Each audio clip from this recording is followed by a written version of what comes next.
नमस्कार, जम्मू कश्मीर की खास खबरें देख रहे हैं आप सब और मैं हूं आपके साथ पल्लवी जम्वाल।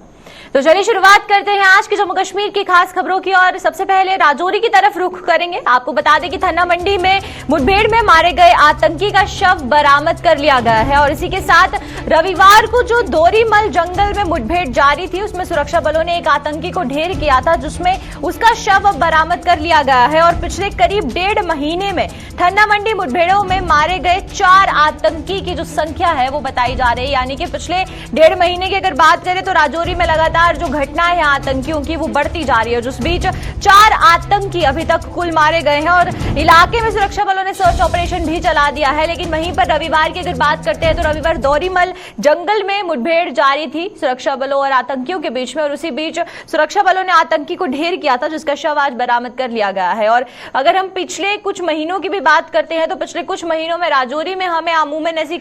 जो घटनाएं हैं वो देखने को मिल रही है और जिस बीच आतंकी घटनाएं बहुत तेजी से बढ़ती जा रही है, क्योंकि 15 अगस्त से पहले से ये घटनाएं शुरू हो चुकी थी और अभी तक इसका जो स्तर है वो बढ़ता ही जा रहा है, जिसके तहत काफी ज्यादा दिक्कतें आ रही है हमारे सुरक्षा बलों को। हालांकि अगर बात करें इस बार भी आतंकियों के जो मंसूबे थे उनको नाकाम करते हुए हमारे सुरक्षा बल नजर आए यहां पर, लेकिन फिर भी इसके बाद भी राजौरी की अगर बात करें तो शांति पर किस तरीके से असर पड़ रहा है वो जानना बहुत ज्यादा जरूरी है। ज्यादा जानकारी के लिए हमारे साथ हमारे संवाददाता जमशीद मलिक यहां पर ज्वाइन कर चुके हैं, तो जमशीद से जानते हैं। जमशीद, पहले मैं आपसे ये जानना चाहूंगी, सर्च ऑपरेशन चलाया जा रहा है तो कौन कौन से ऐसे इलाके हैं जहां पर सर्च ऑपरेशन को चलाया जा रहा है? बिल्कुल, जिस तरह ये कि पिछले कुछ दिनों से लगातार राजौरी में दूर दराज इलाकों में खास करके थन्ना मंडी के जंगलों के इलाकों में सर्च ऑपरेशन चलाया जा रहा था, जहां कल भी सर्च ऑपरेशन के बाद एक बार फिर दोबारा डूंगीमाल इलाका है जो बहुत घना जंगल है, जिस इलाके में इस सर्च ऑपरेशन के दौरान यहाँ इनकाउंटर शुरू हुआ। इनकाउंटर में जहाँ एक मिलिटेंट को मार गिराया गया था वहां हमारा एक जवान भी जख्मी हुआ था, मगर आज उस मिलिटेंट की डेड बॉडी भी रिकवर कर ली है और अभी तक डिटेल से सामने नहीं आ पाई कि और इससे क्या क्या मिला और देर शाम तक थोड़ी देर बाद इसकी रिकवरी भी की डिटेल भी सामने आ जाएगी। मगर उसके बाद इस पूरे इलाके में कहें हम मंजाकोट के कुछ इलाके हैं या थाना मंडी के कुछ इलाके हैं, इन इलाकों में सर्च ऑपरेशन आज भी चलाया जा रहा है, क्योंकि एक मिलिटेंट के होने की बात सामने नहीं आई थी बल्कि 2 से 3 मिलिटेंटों के ग्रुप के होने की बात सामने आई थी, जिसके बाद ये सर्च ऑपरेशन चलाया गया था और सर्च ऑपरेशन में एक मिलिटेंट को जरूर मार गिराया गया, मगर उसके बाद सर्च ऑपरेशन अभी भी लगातार चल रहा है। जी पल्लवी। बिल्कुल जमशेद, मैं आपसे ये भी जानना चाहूंगी, राजौरी की अगर बात करें तो राजौरी में पिछले कुछ महीनों से इस तरीके की घटनाओं में बहुत ज्यादा इजाफा हो रहा है, तो क्या लगता है कि जहां पर एक तरफ सरकार कोशिश कर रही है कि आतंकवाद को खत्म किया जाए, वहीं पर जम्मू के भी अब राजौरी इलाके से इस तरीके की घटनाएं सामने आ रही है, तो कितना जरूरत की बात है कि लोगों को जागरूक किया जाए और ये जो आतंकी घटनाएं हैं इस पर अंकुश लगाने के लिए जो सुरक्षा है, जो सिक्योरिटी है, उसमें इजाफा होना चाहिए। बिल्कुल, अगर राजौरी की बात करें तो पिछले 40 दिन के अंदर ये तीसरा बड़ा इनकाउंटर है। इस वक्त अगर इसको मिला के बात करें तो 4 मिलिटेंट इसमें मारे गए इस इनकाउंटर के दौरान। मगर बड़ी बात यह है कि जहां लाइन ऑफ कंट्रोल पर अगर सीज फायर माहिदा हुआ है उसके बाद घुसपैठ की कोशिशों में काफी बड़े पैमाने पर इजाफा देखने को मिला, लगातार घुसपैठ की कोशिशें हो रही है। हालांकि ये भी जो लोग जो बताए जा रहे मिलिटेंट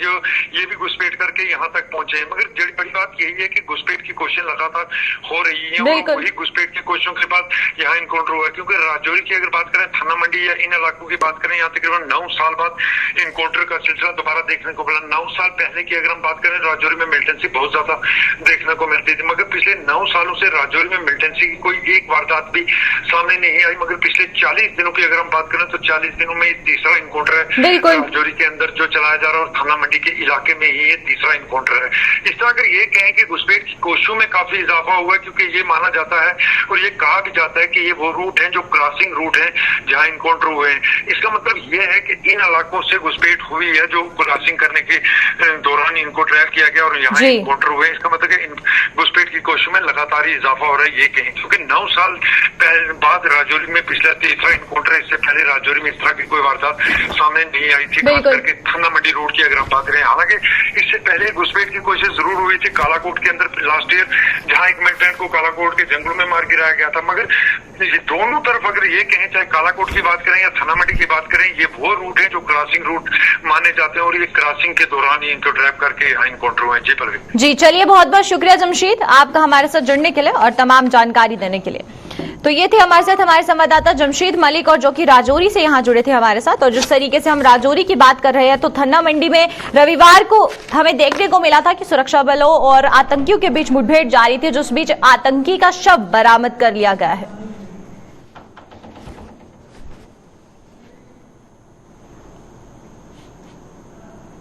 तो चलिए अब राजौरी के बाद रुख करते हैं सांबा की तरफ। सांबा की अगर बात करें तो तस्करों पर एक बड़ी कामयाबी हमारी पुलिस ने यहां पर दिखाई है। वहीं पर आपको बताएं कि नशा तस्करी के खिलाफ मुहिम में जोर पकड़ते हुए नजर आ रही है, और सांबा में 6 क्विंटल भुक्की के साथ 2 लोगों को गिरफ्तार भी किया गया है। और साथ ही साथ कश्मीर से ये ट्रक आ रहा था जहां पर 6 क्विंटल भुक्की को बरामद किया गया है। और ये जो खेप थी ये राज्य से बाहर लेकर जाई जा रही थी, यानी कि जम्मू कश्मीर से बाहर लेकर जाई जा रही थी। और उस बीच नशा तस्करों को पकड़ने की ये जो मुहिम थी ये बहुत तेज होती हुई नजर आ रही है। और ये जो वाकया है ये देर रात सामने आया, जहां पर 6 क्विंटल भुक्की को पकड़ा गया है और साथ ही साथ 2 लोगों को गिरफ्तार किया गया है जो इस भुक्की को कश्मीर से लेकर आ रहे थे। ज्यादा जानकारी के लिए हमारे साथ हमारे संवाददाता यहां पर ज्वाइन कर चुके हैं ऋषि से जानते हैं। ऋषि, पहले मैं आपसे जानना चाहूंगी कि ये जो ट्रक था ये कश्मीर से आ रहा था और सांबा में इस ट्रक को पकड़ा गया है, तो क्या बीच में कभी भी किसी भी तरह की कोई जांच नहीं हुई, कोई चेक पोस्ट नहीं आया, कोई नाका नहीं आया?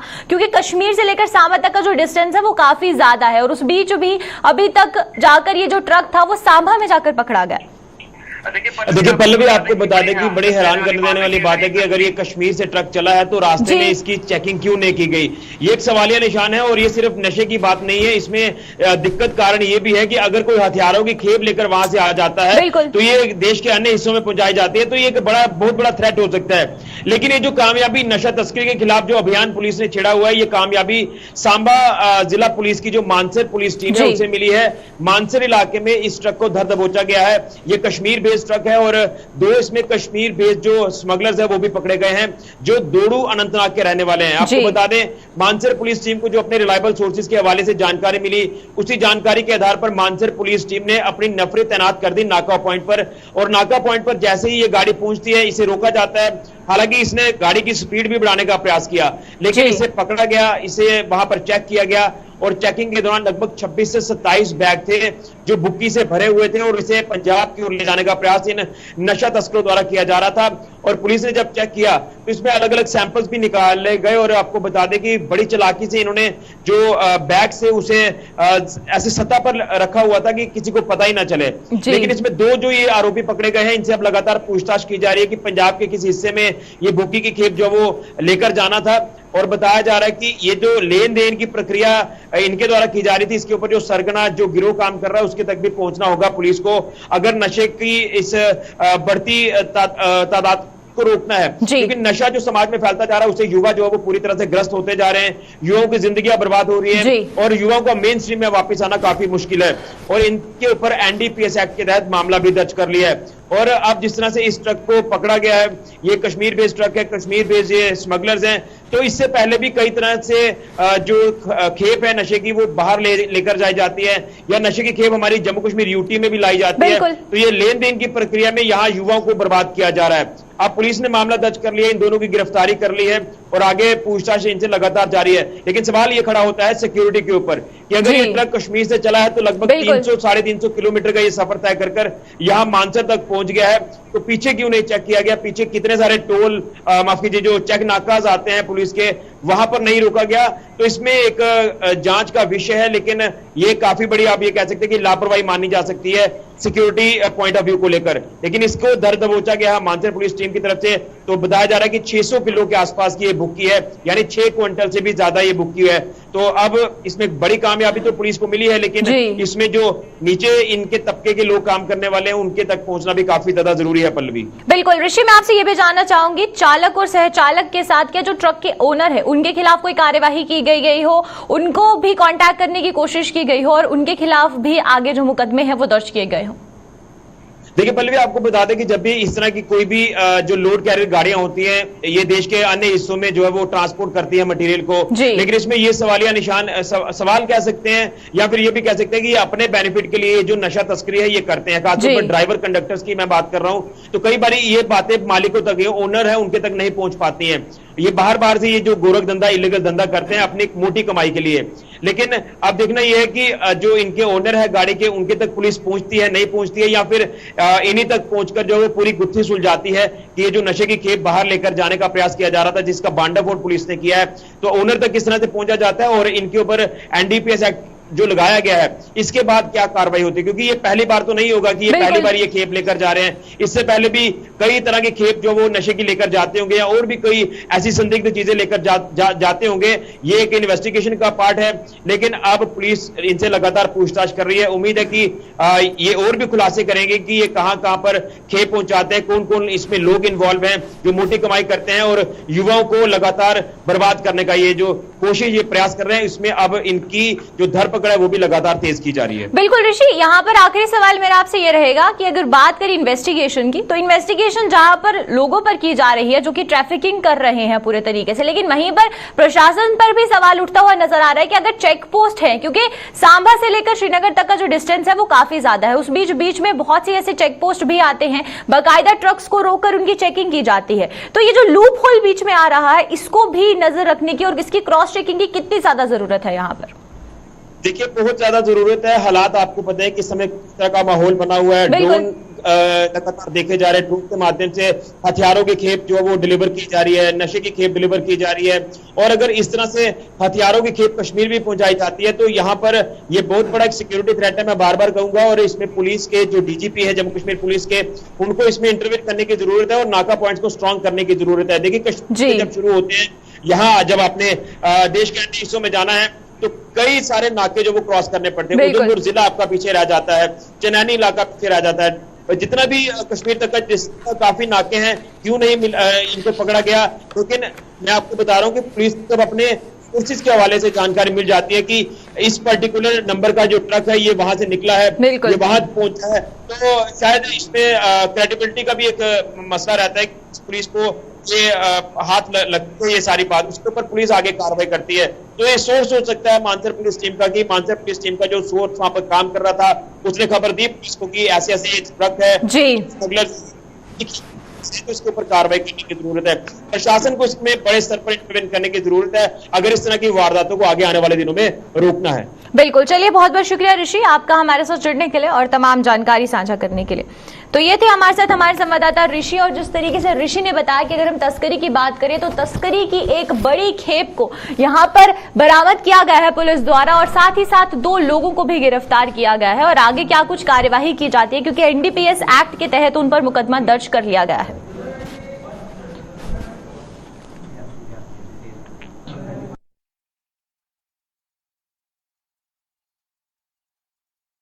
तो चलिए अब रुख करते हैं अगली खबर की और बात करेंगे एम्स की। तो एम्स को लेकर एक बड़ी खबर सामने आ रही है। आपको बता दें कि अगर हम एम्स को देखें तो अगले साल तक दिसंबर तक एम्स का काम शुरू हो जाएगा, यानी कि जम्मू में एम्स जो है वो ऑपरेशनल मोड पर शुरू हो जाएगा और करीब 2000 करोड़ रुपए की परियोजना पर काम तेजी से किया जा रहा है। और एम्स शुरू होने पर रोजाना 10,000 मरीजों की यहां पर पहुंचने की संभावना भी जताई जा रही है। विजयपुर जम्मू पठानकोट हाईवे पर एम्स का निर्माण हो रहा है, जिसको लेकर अब एक बड़ी खबर सामने आ रही है कि अगले साल दिसंबर तक एम्स यहां पर ऑपरेशनल मोड पर शुरू हो जाएगा, यानी कि मरीज जा सकते हैं एम्स और अपना इलाज करवा सकते हैं। लेकिन वहीं पर बात करें अगर तो बहुत से सवाल लोगों के मन में यहां पर अभी भी खड़े हो रहे होंगे, क्योंकि एम्स को लेकर बात की जाए तो एम्स का जो प्रोजेक्ट है वो काफी ज्यादा पुराना है, लेकिन अब तेजी से इस पर काम किया जा रहा है। 2,000 करोड़ रुपए की परियोजना पर यहां पर जो काम चल रहा है उसको लेकर भी अब देखने को मिल रहा है कि जम्मू के जो लोग हैं उनको काफी ज्यादा राहत की सांस मिलेगी। जम्मू के साथ साथ जम्मू कश्मीर के साथ साथ अगर बाकी के राज्यों के लोग बोले जिन्हें दिल्ली जाना पड़ता था, अब वो जम्मू की तरफ रुख कर सकते हैं और जम्मू आकर इलाज करवा सकते हैं। ज्यादा जानकारी के लिए हमारे साथ हमारे ब्यूरो चीफ विनोद कुमार जी यहाँ पर ज्वाइन कर चुके हैं। तो विनोद जी से जानते हैं। विनोद जी, पहला मेरा आपसे सवाल रहेगा कि कनेक्टिविटी के हवाले से अगर बात की जाए तो हाईवे पर विजयपुर के जो हाईवे जम्मू पठानकोट हाईवे है वहां पर एम्स बनाया जा रहा है, लेकिन वहीं पर अगर कनेक्टिविटी के हिसाब से बात की जाए तो अगर मेट्रो भी लाई जाती है, मेट्रो की कनेक्टिविटी भी दी जाती है, तो कितना ज्यादा आसान हो जाएगा लोगों के लिए एम्स तक पहुंचना। देखिए, अभी तक जो प्रोजेक्ट है वो बड़ी ब्राह्मणा तक हमारी मेट्रो चलनी है और बड़ी ब्राह्मणा से हार्डली 10 किलोमीटर दूरी पर एम्स बन रहा है। तो मुझे लगता है कि रोड कनेक्टिविटी के साथ साथ मेट्रो कनेक्टिविटी भी हो जाती है तो बड़ी राहत लोगों को मिलेगी, पेशेंट्स को, अटेंडेंट को, दोनों को राहत मिलेगी। दूसरी बड़ी बात यह है कि एयरपोर्ट के पास है, एयरपोर्ट से भी ज़्यादा दूरी पे नहीं है और साथ साथ जम्मू तो अभी रेलवे स्टेशन की भी ज़्यादा दूरी नहीं है। अगर बड़ी ब्राह्मणा रेलवे स्टेशन की बात करें वहाँ से भी ज़्यादा दूरी में नहीं है। और साथ ही साथ जो नेबरिंग स्टेट्स हैं हमारी, चाहे वो हिमाचल प्रदेश हो या फिर पंजाब हो, पंजाब का भी काफ़ी सारा हिस्सा इस तरफ आ सकता है क्योंकि पंजाब में क्या पीजीआई चंडीगढ़ है, वहाँ उनको लाभ मिल रहा है। लेकिन कुछ लोग जो बिल्कुल पठानकोट गुरदासपुर वाले लोग हैं वो यहाँ पे आ सकते हैं। अगर नूरपुर कोटला की बात करें हिमाचल के, वो लोग यहाँ पर आ सकते हैं। तो काफ़ी बड़ी राहत मिलने की बात है। एक अनुमान के मुताबिक रोज के वहाँ पर जो फुटफॉल होगा करीब 10,000, 8 से 10,000 के बीच में फुटफॉल होगा, जिसमें पेशेंट भी होंगे, अटेंडेंट भी होंगे। और जम्मू वालों के लिए बड़ी राहत की बात है कि फरवरी 3, 2019 को प्रधानमंत्री फाउंडेशन स्टोन रखते हैं और दिसंबर 22 में अगर एम्स मिल जाता है तो ये अपने आप में बड़ी अचीवमेंट है। बिल्कुल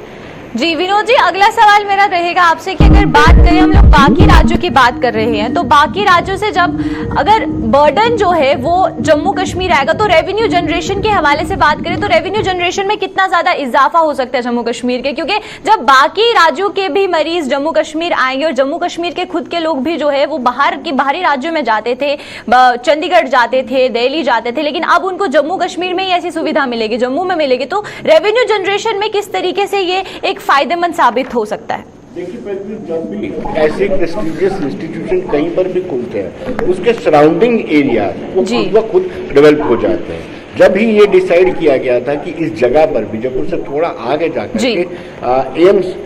बनेगा, तभी से वहाँ पे लैंड की वैल्यू भी बहुत ज़्यादा बन गई है। वहाँ पे जो काम की एवेन्यूज हैं, कारोबार की एवेन्यूज हैं, वो भी बन गए। दूसरी बड़ी बात आपने कहा कि जो बाहर से पेशेंट आएंगे उसमें रेवेन्यू जनरेशन की ज़्यादा गुंजाइश इसलिए रहती है क्योंकि वेलफेयर टाइप की चीज़ें होती हैं। यहाँ पर कमाई के साधन नहीं होते, कमाई के साधन जो प्राइवेट इंस्टीट्यूशंस हैं उनमें ज़्यादा रहते हैं। लेकिन ये है कि जब फुटफॉल पड़ता है, जब बाहर से हिमाचल से पंजाब से लोग आएंगे वो यहाँ पर रहेंगे भी, रहने के साथ साथ वो खाएंगे भी, खाने के साथ साथ वो टैक्सी, ऑटो, मेटाडोर, बस को भी इस्तेमाल करेंगे, मेट्रो का भी इस्तेमाल करेंगे, तो काफ़ी सारा पैसा जो है सर्कुलेट होगा। इसमें कोई दो राय नहीं है कि जब एम्स पूरी तरह से फुल फ्लैज यहाँ पर शुरू हो जाएगा, कामकाज का शुरू हो जाएगा, तो रेवेन्यू जनरेशन जरूर होगी। बिल्कुल। वहीं पर आखिरी सवाल विनोद जी ये रहेगा मेरा, हम जम्मू के जीएमसी के अस्पताल की अगर बात करें तो अभी जम्मू के जीएमसी पर बहुत ज्यादा बर्डन है, क्योंकि जहां पर हमें कोई भी एक बड़ा अस्पताल है तो उसपे यही देखने को मिलता है कि कोई भी कहीं पर भी किसी भी डिस्ट्रिक्ट पे अगर कोई भी बड़ा हादसा होता है तो उसको जीएमसी रेफर कर दिया जाता है, तो जिस वजह से जीएमसी पर काफी ज्यादा बर्डन नजर आता है। लेकिन वहीं पर एम्स खुलने के बाद जीएमसी पर जो बर्डन है वो किस हद तक कम हो सकता है, और बाकी अगर बात करें तो हर एक स्वास्थ्य सुविधा जो है वो बेहतर जम्मू कश्मीर के लोगों को मिल सकती है? देखिए, बिल्कुल पहले भी गवर्नमेंट मेडिकल कॉलेज में ओवर बर्डन है। उसकी वजह ये है कि जितने भी छोटे सब डिस्ट्रिक्ट हॉस्पिटल है, डिस्ट्रिक्ट हॉस्पिटल है, उसमें कोई छोटा सा भी सीरियस पेशेंट आ जाता है तुरंत रेफर कर दिया जाता है। यानी रेफरल प्रोसेस जो है उस पर जब तक कंट्रोल नहीं किया जाएगा तब तक इस तरह की दिक्कतें आएंगी। लेकिन एम्स बनने के साथ 100% मुझे विश्वास है कि जो extra burden government medical college पर बना हुआ है उस बर्डन में थोड़ी राहत मिलेगी और वहाँ पे आए दिन डॉक्टर्स, पेशेंट और अटेंडेंट के बीच में जो स्कफल के मामले सामने आते हैं, हाथापाई के मामले, गाली गलौज के मामले सामने आते हैं, उसमें भी बड़ी राहत है। जी चलिए, बहुत बहुत शुक्रिया विनोद जी आपका हमारे साथ जुड़ने के लिए और तमाम जानकारी देने के लिए। ये थे हमारे साथ हमारे ब्यूरो चीफ विनोद कुमार जी, और जिस तरीके से विनोद जी ने बताया कि अगर हम एम्स की बात कर रहे हैं और अगर एम्स का प्रोजेक्ट दिसंबर तक कंप्लीट हो जाता है अगले साल तक, तो काफी ज्यादा फायदा जम्मू कश्मीर को होगा और जम्मू कश्मीर के साथ जितने भी सटे राज्य है उनको भी इसका सीधा फायदा मिलेगा।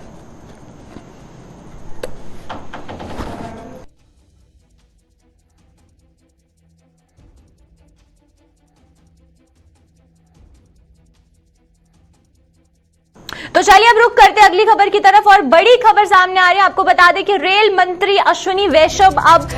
आज 1:30 बजे कटरा रेलवे स्टेशन पहुंचेंगे और जिसको लेकर अगर रेल मंत्री रेलवे स्टेशन पहुंचेंगे जिसमें लोगों को, यात्रियों को सुविधा का जायजा लिया जाएगा कि कटरा रेलवे स्टेशन पर किस तरीके से सुविधा लोगों को मिल रही है। आज जम्मू के 1 दिवसीय दौरे पर रेल मंत्री अश्विनी वैष्णव जम्मू के कटरा स्टेशन पर आ रहे हैं और उधमपुर, श्रीनगर, बारामूला रेल परियोजना का भी जायजा लिया जाएगा। किस तरीके से उन योजनाओं पर काम किया जा रहा है और किस तरीके के जो फीडबैक है वो लोगों से सामने आ रहा है, क्योंकि यात्रियों को रेलवे स्टेशन पर किसी तरीके की कोई असुविधा ना हो और पूरी सुविधाएं वहां उन्हें मिले, पूरी सहूलियतें मिले, उसको देखते हुए आज रेल मंत्री अश्विनी वैष्णव 1 दिन के दौरे पर जम्मू पहुंच रहे हैं, जहां पर उधमपुर, श्रीनगर और साथ ही साथ बारामूला रेल परियोजनाओं का भी जायजा लिया जाएगा। आपको बताएं कि क्योंकि ये जो दौरा था ये पहले से ही निश्चित था और उस बीच अगर यहां पर रेलवे स्टेशन को भी ध्यान दिया जाता है, क्योंकि जिस तरीके से रेलवे स्टेशन का हाल है, अगर जम्मू के ही रेलवे स्टेशन की बात की जाए तो वहां पर यात्रियों को काफी ज्यादा असुविधा आती है, लेकिन उसी का जायजा लेने के लिए आज खुद रेल मंत्री अश्विनी वैष्णव जम्मू पहुंच रहे हैं और पहले कटरा रेलवे स्टेशन जाएंगे और वहां पर पूरी तरीके से जायजा लिया जाएगा। ज्यादा जानकारी के लिए हमारे साथ हमारे संवाददाता अनिल यहां पर ज्वाइन कर चुके हैं, तो अनिल से जानते हैं। अनिल, पहले मैं ये जानना चाहूंगी क्योंकि समीक्षा की बात की जाए तो रेलवे स्टेशन पर पूरे तरीके से जो तैयारियां की गई है वो किस तरीके की गई है, क्योंकि यात्रियों को काफी ज्यादा असुविधा आती है, क्योंकि ट्रेन कभी कभार लेट हो जाती है और बहुत सी और दिक्कतें जो है वो यात्रियों को देखनी पड़ती है, तो उस बीच किस तरीके से फीडबैक लिया जाएगा। जी अनिल, बताइए। जी हाँ, मैं पल भी आपको बता दूं कि जिस तरह से आप देख रहे हैं कि आज 1 दिवसीय दौरे पर जो है रेल मंत्री यहाँ पर पहुंच रहे हैं और काफी ज्यादा यहाँ पर जो है एक पूरी तरह से आपको बता दें कि यहाँ पर साफ सफाई जो है वो देखने को मिल रही है। हालांकि इन दिनों जो है साफ सफाई देखने को नहीं मिलती है और आज जम्मू के अंदर जो है 1 दिवसीय दौरे पर जो है रेल मंत्री अगर हम बात करें तो अश्विनी जी जो है वो यहाँ पर पहुंच रहे हैं और इसके साथ साथ आपको जानकारी दे दूं कि जम्मू वासियों के लिए जो है एक नई खुशखबरी जो है वो देखने को मिलेगी। इस वक्त मैं जम्मू के एक पावन धरती कटरा की बात करूं तो आप सब जानते हैं कि वो एक पावन धरती माना जाता है और सबसे पहले वो हवाई अड्डे पर उतरने के बाद सीधा अगर बात करें तो कटरा के रेलवे स्टेशन पर पहुंचेंगे और यहां पर जो है एक शिलान्यास किया जाएगा और उनका भव्य स्वागत किया जाएगा और सीधा एक प्लेटफॉर्म का नया उद्घाटन किया जाएगा। और जो अभी कुछ देर पहले मुझे जानकारी मिली है कि यहां पर जो है 2 नए और प्लेटफॉर्म जो है वहां पर उनका उद्घाटन किया जाएगा और उसके साथ साथ यहाँ की जो यात्रु जो बाहर से श्रद्धालु आते थे उनको असुविधा जो है वो परेशानी जो है वो देखने को मिलती थी, वो आज अगर हम बात करें तो जम्मू कश्मीर के लिए नया तोहफा जो है रेल मंत्री द्वारा जो है वो दिया जाएगा। हालांकि उसके बाद अगर हम बात करें उनके दौरे की तो कटरा से सीधा जम्मू के रेलवे स्टेशन के अंदर जो है वो जाएंगे, वहां का निरीक्षण करेंगे और वहां के जायजा लेंगे कि वहां के जम्मू के रेलवे स्टेशन का क्या कुछ सूरत हाल है और वहां पर किस तरह की यात्रियों को जो है असुविधा की परेशानी आती है, जहां वहां के इंतजाम जो है वो किस तरह से किए गए हैं और वहां के रेल विभाग के तमाम कर्मचारियों से मिलेंगे। और आज कटरा की बात करूं तो जहां इस वक्त मैं पावन धरती पर मौजूद हूं और यहां के भी तमाम रेल के विभाग के कर्मचारियों से मुलाकात करेंगे और यहां पर वार्तालाप करेंगे कि यहां पर किस तरह से कामकाज चल रहा है और यहां की पूरी तरह से निरीक्षण करेंगे। और आपको तस्वीरें मैं इस समय कटरा की दिखाना चाहूंगा। कटरा के अंदर जो तस्वीरें हैं इस वक्त कुछ ही क्षणों के अंदर जो है रेल मंत्री यहां पर पधारेंगे और यहां पर जो है शिलान्यास करेंगे और शिलान्यास करने के बाद यहां का निरीक्षण करेंगे और कर्मचारियों से मुलाकात करेंगे और उसके बाद सीधा रवाना होंगे जम्मू के रेलवे स्टेशन के अंदर। और वहां पर भी आपको बताते चले कि वहां पर भी जम्मू वासियों को जो है नया तोहफा आज रेल मंत्री की तरफ से जो है कटरा के अंदर जी अनिल, मैं आपसे ये भी जानना चाहूंगी कि अगर बात करें यात्री जो प्लेटफॉर्म पर मौजूद है क्या उनको किसी तरीके की रोक लगाई जाएगी, क्योंकि जब रेल मंत्री वहां पर आएंगे, इनॉग्रेशन की जाएगी वहां पर, तो यात्रियों की जो आवाजाही है क्या वो वैसी ही रहेगी या फिर उस पर रिस्ट्रिक्शंस लगाई जाएंगी? जी अभी तक की अगर हम बात करें तो यहाँ पर कोई भी ऐसी रिस्ट्रिक्शन जो है वो देखने को नहीं मिली है, यात्रियों को कोई भी रोक टोक जो है वो देखने को नहीं मिली और पूरी तरह से यात्रियों को यहाँ पर आवाजाही के लिए कोई भी रोक नहीं लगाई गई है। हालांकि उनके जो समय पर निर्धारित जो ट्रेन है उसी में उनको भेजने की जो है वो तैयारियां की गई है। हालांकि रेल मंत्री अभी पहुंचे नहीं है, रेल मंत्री पहुंचने के बाद ही अगर हम देखेंगे कि क्या यात्रियों को असुविधा की परेशानी जरूर आएगी या नहीं आएगी वो तो देखने वाला समय ही बताएगा। मगर अब अगर हम बात करें जम्मू की, अगर हम बात करें और उसके बाद उनका जो दौरा है पूरी तरह से, वो भी हम आपको विवरण करना चाहेंगे कि वो जम्मू के रेलवे स्टेशन के बाद सीधा जाएंगे, अगर हम बात करें तो जानीपुर के अंदर जाएंगे, जानीपुर में भी वहां पे निरीक्षण करेंगे, वहां के पूरा जायजा लेंगे और उसके साथ साथ रघुनाथ मंदिर भी जाएंगे। और उसके बाद आपको बताते चले कि जम्मू का जो सर्किट हाउस है वहां पे बीजेपी के तमाम कार्यकर्ताओं से मुलाकात करेंगे और जम्मू का पूरा जायजा लेंगे कि जम्मू के अंदर जिस तरह से रेल विभाग का जो कामकाज है वो किस तरह से चल रहा है, उसकी पूरी जानकारी की निरीक्षण करेंगे। और उसके बाद जम्मू की बात करें तो जिस तरह से मंदिरों का शहर कहा जाता है, जम्मू के रघुनाथ मंदिर जो सबसे प्रसिद्ध मंदिर माना जाता है, वहां का दौरा करेंगे और वहां के मंदिर के अंदर जो है पावन दर्शन करेंगे। और दर्शन करने के बाद जो उनका 1 दिवसीय दौरा है वो सीधा जम्मू हवाई अड्डे से वापस दिल्ली की ओर रवाना होंगे। मगर खास बात अनिल, यह है आखिरी कि सवाल रेल मैं मंत्री आपसे के ये आने, जानना चाहूंगी अनिल, बात करें श्रीनगर की, बारामूला की और साथ ही साथ उधमपुर की, तो ये जो परियोजना यहाँ पर काम कर रही है उनका जायजा लेने के लिए वो वहां पर पहुंचे हैं, तो उसको लेकर क्या अधिकारियों के साथ कोई भी बैठक की गई हो, किसी भी तरीके की कोई बैठक और समीक्षा की जाए, क्योंकि जो परियोजनाएं चल रही हैं उनको किस तरीके से चल रही है, कितनी तेजी से चल रही है, उसका फीडबैक लेना बहुत जरूरी है। तो उसके लिए क्या किसी भी अधिकारी के साथ मीटिंग वहां पर फिक्स की गई हो? जी मैं आपको वही बताने की कोशिश कर रहा हूं कि रेल मंत्री इसीलिए पहुंचे हैं कि अगर हम बात करें तो जम्मू से लेकर जो है बारामूला की अगर हम बात कर रहे हैं तो पूरी तरह से उनका फीडबैक लेंगे, वहां पर किस तरह से कामकाज चल रहा है उसका निरीक्षण करेंगे और तमाम जो ऑफिसर्स हैं उनसे मुलाकात करेंगे। हालांकि रेल मंत्री अभी पहुंचे नहीं है, कुछ ही क्षणों के अंदर जो है यहाँ पर पहुंचेंगे, जिस तरह से 1:30 से 2 बजे के लगभग समय बताया जा रहा है और उसी के बाद वो यहाँ पर पहुंचेंगे और उनसे पूरा फीडबैक लेंगे। फीडबैक लेने के बाद जो है वो जम्मू पहुंचेंगे, जिस तरह से मैंने कुछ देर पहले आपको बताने की कोशिश की। बिल्कुल, बहुत बहुत शुक्रिया अनिल आपका हमारे साथ जुड़ने के लिए और तमाम जानकारी देने के लिए। और वहीं पर जिस तरीके से अनिल ने बताया कि बात करें रेल मंत्री की, तो रेल मंत्री आज जम्मू कश्मीर पहुंच रहे हैं और जम्मू का दौरा किया जाएगा, कटरा का दौरा किया जाएगा और परियोजनाओं की भी समीक्षा की जाएगी। तो आज के जम्मू कश्मीर की खास बुलेटिन में सिर्फ इतना ही। आप मुझे दीजिए इजाजत, नमस्कार।